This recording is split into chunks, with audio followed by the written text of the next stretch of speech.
What movies are you into? Paddington 2. Obviously. I always tell people about that.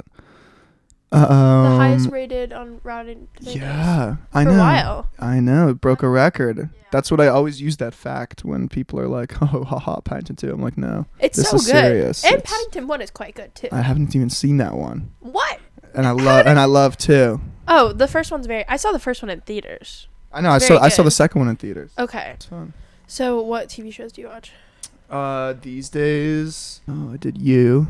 Do you like that? Do you like shows like that? You is so good. Yeah, You is amazing. I will say the third season was a little bit is a little chaotic. I know. It started so good. I was like, this is amazing. What are you talking about? Like, where people were saying it was lame. And then the last half, I had to watch it 1.25. Have you really? heard that before? I do that with YouTube videos. Yeah, Blue turned me on to that. She's like, oh yeah, of course. I was like, what? Everything at 1.25. She's like, yeah, I don't know. Succession. Okay, who's the biggest asshole to you? On the show? Of course, that's what you meant on the show. I just said that. No. I mean, we could talk general, but... No. On the show? Probably... I don't know. It's so hard to say. I can't really get into liking Kendall sometimes. You can't get into sometimes it's hard, but I do feel for him always because they hate him in a lot of ways. I don't know. Who's my... I feel for him because he's socially awkward. Yeah. Mostly that's why. Who's the biggest asshole? It's hard to say. Who do you think? I know who's the tiniest asshole. Yeah. Which I think is Roman. Yeah. I think he's the least at fault. He might be surface level bitchy. Yeah. But he does the least wrong. Yeah. He harms the least people. He seems to be a nice guy. He's to be a nice, misunderstood man. I know. I think Roman is the least douchey. Mm-hmm.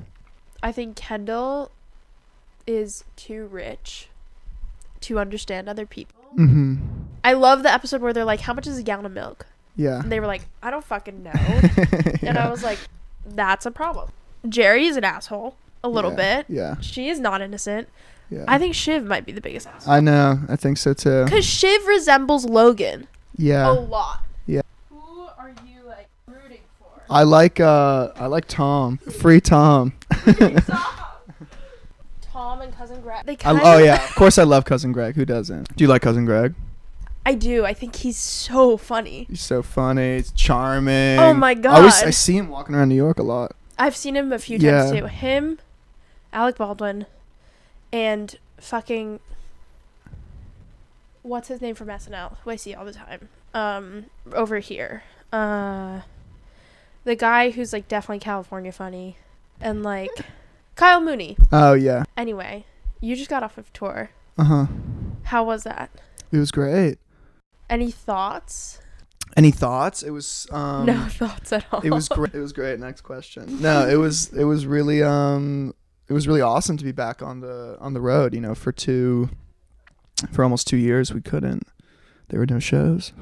So it was really special to come out of the pandemic and be able to tour also just that we could. And it was awesome, and it was with blues music, which is really cool. And a lot of it we had done over the pandemic. Right. So it was really cool to come out of the pandemic and be selling out Music Hall of Williamsburg. It was a really special moment because, usually during a career or whatever, as your songs are coming out or as you're gaining popularity or getting more fans, you'd be playing venues of your level on the way. But because there's a pandemic, Blue was getting bigger and bigger, and then suddenly the pandemic was over and it was boom, Music Hall of Williamsburg, which is so cool. That's crazy. So it was whoa, and it was really exciting. It was fun, and we did that in a bunch of different cities, equivalent venue sizes, and yeah, it was great. Now, during the pandemic, obviously that totally blew up, and you guys are two people that clearly during the pandemic were cool, time inside, let's get to work. How did you approach creativity during the pandemic? I think, it's something that, I don't know, when I'm bored like that and in the house, it makes me probably a little more creative or more childishly creative in a way where I'm oh, let's do a stupid video or let's, especially just with your sibling. yeah, or let's just make a song or whatever. I mean, she's always working on stuff no matter what, with or without a pandemic, and so am I. So we just kind of continued on, and we also had each other, which was lucky. So Yeah. I think it affected the content that we made, maybe, because you're thinking, we were, at least that EP, we were thinking a lot of, like, lyrically, we were thinking a lot about, like, we were very nostalgic for, like, stuff that only happened, like, 6 months ago, you know, which would never, usually you're nostalgic for things from, like, years ago. Yeah, but because of the pandemic, it was like, oh my God, this is never going to come back. Like, we don't know. I miss, like, going to a party on a roof. Like, wow, like, what a thought. Yeah. Like, It was so weird to be like, last month was so good. Like in March, when you're like, just because the world really changed within like 4 days. Yeah. So when you were in high school, you were like, I'm going to do music, I'm not going to do music. Or was this a full-time thing? In high school, I was always, I was in bands and as like a drummer. Yeah. And I would also write with the band I was in, and we would like record and stuff. Then I'd also play with other bands as well, and we played shows, and it was really fun. Yeah, and I always thought, I mean, I don't know if I thought that band would be like, or maybe I did at that time. I think whenever you're in high school, whatever band you're in, you think like, this is gonna be the next like U2 or something, but it's not. But it's not. Bono. But yeah, but it's not really. You know, everyone should know that, you know, that's probably going to be a stepping stone, or that's going to be an experience for you, you know, and maybe you'll find your path in another way after that. But in the moment, that's like the big thing that you're doing. Yeah. But yeah, so I always thought I would be, even in middle school, I would tell people like, I'm going to be a rock star. And, you know, let's not get ahead of ourselves. We just, you know, we did Music Hall Williamsburg. It's not Madison Square Garden, but, but I'm a working musician, you know, who's not on their first tour. Who's doing their thing, and it's great, and I'm happy about it. So when was your first tour? That was, I guess, 4 or 5 years ago now. Yeah, with a different band. Now, Did you go to college? Yeah, I went to NYU. Oh, okay. I went to Gallatin. Oh, okay. In college, were you managing music and your grades and shit like that? Or was it like music and like, maybe we'll get to my grades? I was really into school, honestly. I was like, I love the Gallatin thing. For those who don't know who are listening, it's like I'm gonna go to school for Renaissance pottery with like a botany minor, and like I also am an actor. Exactly. Yeah, and I loved that. Really? Yeah. No, I loved all the like wacky classes, and everyone's I mean, they were like really intellectual and, you know, stimulating and engaging, and everyone reading deep shit and like, oh, can I curse? So much. Reading deep shit and you know, talking about it and discussing it and writing essays about it. Writing the essay. About it. We didn't even have a class called Writing the Essay. Really? We're the only school at NYU, I think, that doesn't have it. It's called, we have our own, within Gallatin, which is called like First Year Writing Seminar. Oh, okay. Right. They have their own one, you know? Yeah. So I was really into that, and I even like, I still played like drums with, you know, in bands here and there, or like random gigs, like if somebody needed a drummer for something, I would play. But I was kind of, and then I would, with Blue, like, she was DJing all the time, so I would kind of like go to her DJ gigs, and I would like bring all my friends and be like, because my friends were over 21, because she's a few years younger than me, and I would like pack the room and try and do stuff like that, or be, you know, around music. But it wasn't really and maybe I was doing my production stuff on, actually, you know what, I was doing, we did have a project with my sister that I was doing for school. No, not for school, just me and Blue were just making music that, you know, never even came out. Were you guys but living together at that point, or no? No. Okay. Yeah, so we were still doing music, but I was like focused on my school. What was your most interesting class? My most interesting class, probably, I took a really good one called Sound Art with Nina Kachadorian, who's a really amazing artist in her own right. She was also my advisor. I was like, you know, looking at sound as to make sound art pieces, right? Not music, right? So I made a piece that was like, what did I do? I did like a 1 minute kind of thing where I was like 95 seconds until your new experience, and then it was and then it would be like almost like a giant crescendo would kind of happen, and you're supposed to close your eyes, and I had used all these sound techniques to get you to feel something, and at the end you're like, whoa. So it kind of feels like some sort of experience like that. What are you most interested in that's not music? Oh, interesting. Yeah, well, my whole thing, my like concentration, as they call it at Gallatin, was I ended up calling it originality in popular music, which is also a class that Jeff Peretz teaches at Clive. My advisor. Oh, is he your advisor? I know Jeff for years. Yeah, and I took that class too, to help. And the thing is, no one believes in originality. No one believes in originality. Exactly. It doesn't exist. It doesn't exist. End of class. I don't need to take it. End of class. Yeah, but that was a good question, and it was his was interesting class. But in Gallatin, I took more. I used my Gallatin education to get more of a.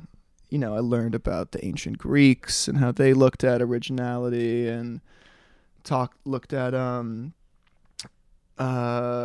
psychoanalysis and dreams, and what else is probably sounding really boring? I don't know. Not at all. Not at all. Like what was the psychoanalysis and the visual? Oh yeah, all these like philosophical things about when you're a baby and you see yourself in the mirror. It's called the mirror stage, and this philosopher Lacan, this French guy, the agency of your ego and this duality of the human being, and blah blah blah blah blah. So all these things that we're not even to live, we have to step into this performative role or whatever. All these other things that just ways to look at originality and stuff. Yeah. Something I used to talk How much about. do you think you perform in your regular life?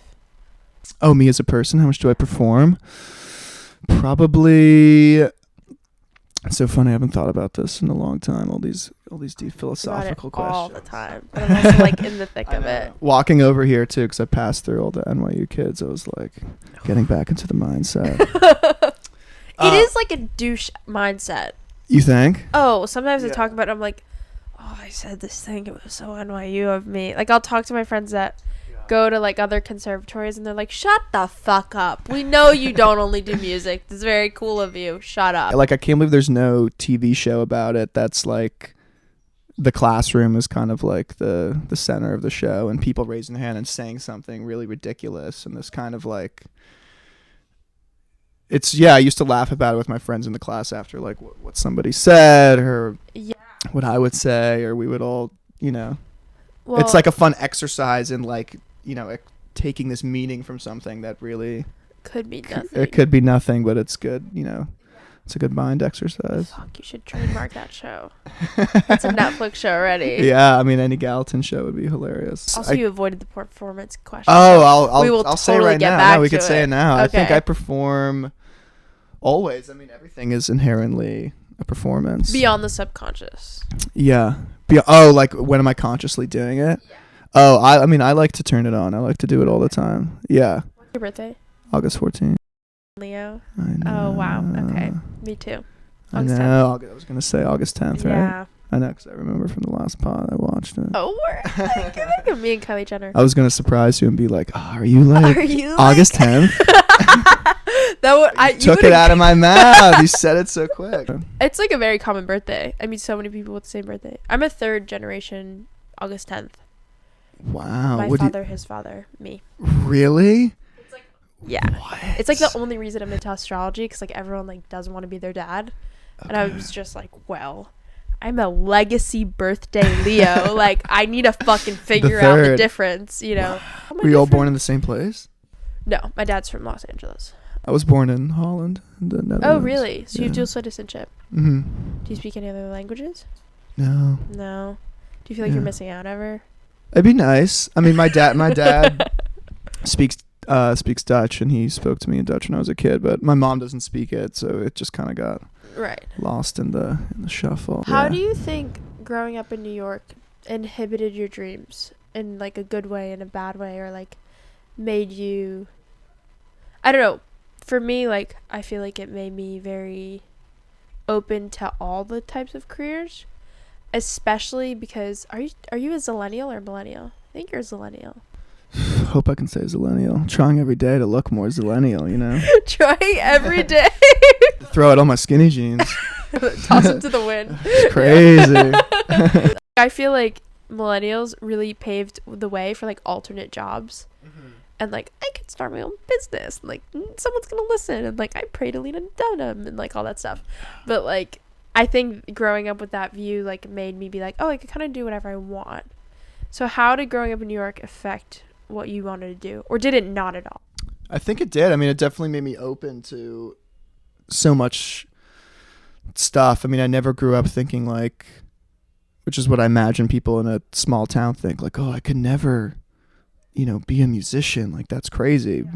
You know, because growing up here, you see that all the time, and it's a thing that people do. So, yeah, I mean, growing up to hope that you can be a successful musician or something, maybe that's more instilled in me through my parents and them always being supportive. And my dad's an artist, and they're very creative people, both of them. So yeah, I would say it's more the parents pushing us, and always, you know, we're always taught to like work really hard and practice all the time. Right. And you know, we didn't really have. We grew up in New York, so you're have an advantage in that way. But we didn't have like connections to the industry or anything. Like, I was looking at your Twitter. Okay. You have a lot of tweets. And I want to know what your most unpopular opinion is. My most unpopular opinion? I feel like you got some things out there. What did I say? Should I pull it up? Yeah, let's pull it up. Let's go to your Twitter. Let's do it. Here we go. Photo dumps need to end. They're so self-righteous, aren't they? Here's some photos of me, and then here's a little object that I like, but you wouldn't get it because you had to be there. But it's like a little clue to my deep and layered personality. Upside down, smiley face. Okay, so I do understand. I think I was just I like it. It's great when people, you know, express themselves. You backpedal on something that harsh. And it's nice. But I was doing that argument for there. But it's a. How is it not similar to Facebook albums? Remember when people used to do that? Facebook albums were a vibe. It was crazy. Yeah. Yeah, it's just too much. It's like either treat it like swiping, you know. Yeah. Because they get me because I'm swiping. Yeah. But I, you know, just means I've been spending too much time on there, probably. That's true. It's more of a reflection of you. I know. Of the viewer. Wait, I'm going through Twitter. What is your most unpopular opinion that comes straight to mind? Ooh. I plainly, I don't have any tattoos. I don't have any tattoos. That's not really an opinion. I know.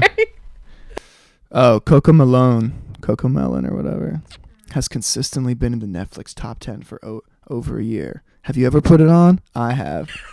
I want to see what the fuss was about. You sound like you're 60. I know.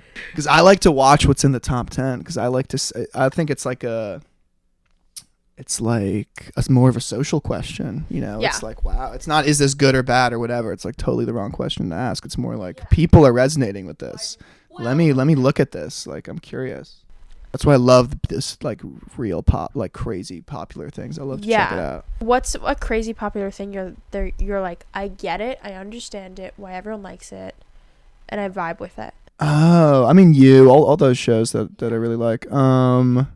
I didn't like Dune. That's probably like an unpopular opinion. I just have no interest in things in hot places. I don't care.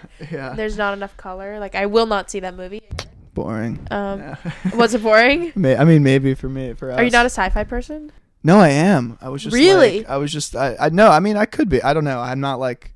In my life, I haven't been. I didn't know about the book or whatever. But I was, you know, into watching. Are you a Marvel person? Not particularly, but like I'll see it if it's like the big blockbuster movie. Right. I'll like try and check it out, but I never really got so into it. So I feel like we're similar in the way where you're like understanding trends is very important. Yeah. And I'm curious about it. Yeah, you can't just live your life in a way where you're like, fuck pop music. And yeah. Fuck whatever everyone thinks. I actually hate that. People who think that they're like, just anything, just not kind of respecting popular music or popular opinion or whatever. Like, I'm like, yo, if this song's number one and it's like popping off, like it doesn't matter if it's, Like this, there's something to be said about this. Yeah, it's not just like some trash that's exposed, that's like you can just dispose of, or that you think doesn't mean anything. Yeah. What's your favorite pop music that people would be like, teehee, that's embarrassing? Ooh, what would be embarrassing that I like a lot? I don't know. I love Katy Perry. Oh my God. Wait, that's crazy that you said that. I was just about to go on a rant about Oh yeah, that's the one. That's the big one. Teenage Dream will make me cry. Yeah. Because it makes me think about how much I love music, because it's 2 chords. I wrote a whole essay on it. Are you serious? Yeah. Send it to. I'm not kidding. Send it to me. Like about why it's so good. It was like I think we had to write about a song. Excuse me, a song that changed our life. Yeah. That's no, the one I it did. changed my life. Yeah. It's amazing. Because it's so maximalist. It's so like, it's just so beautiful. Such a great song. Such great, artisanship on it too. Like to craft that, to make it like sound so big, and it's just everything times 10, or times 1,000. I love a Katy Perry revival. Yeah, and I like those songs. I mean, it's he's a controversial person, but besides that, for the producer Dr. Luke, that kind of music, that Max Martin, Dr. Luke, that kind of sound. Yeah. I like that pop sound. I kind of miss those pop songs of old, that were so like 2010 to 2016.5. Yeah. Because it changed mid 2016. Yeah. Wow. It's crazy. Crazy. They were real, like, it was a real formula, but in a cool way. It was like a real, they just sound like real songs. Yeah. Like this is a real pop hit. Yeah. When you listen to it. And totally. yeah, the hits now are cool, but it's driven a lot by other stuff, by like cool factors, or like something on TikTok, like a cool little thing that sounds interesting. It's not to do with like that big 3-minute experience, which is what those were. It's more defined by the TikTok moment. Yeah, but I was thinking about that with Doja Cat, and because I believe Dr. Luke produces those songs. That they're like, they kind of have everything. Like the parts that blow up on TikTok are like her, Doja Cat's cool lines and how she says it or whatever. That I feel like fucking something. Yeah. Like that could be over any beat. That's just like a dope. How she performs that is dope, and that's why people like it, I think. And then, but the chorus is like back to that Dr. Luke shit, which is like really huge and crazy. So it kind of satisfies the radio thing and satisfies the TikTok shit, and it's good to listen to and whatever. So. Yeah. But the radio thing is interesting because the 3-minute experience, I think, is undervalued because it's like, well, I could turn this off at any point because I have unlimited music, and I have unlimited, like, I could listen to anything, but from 2010 to 2016.5, it was like we had to buy a song. So it was like, this has to be good for the whole time.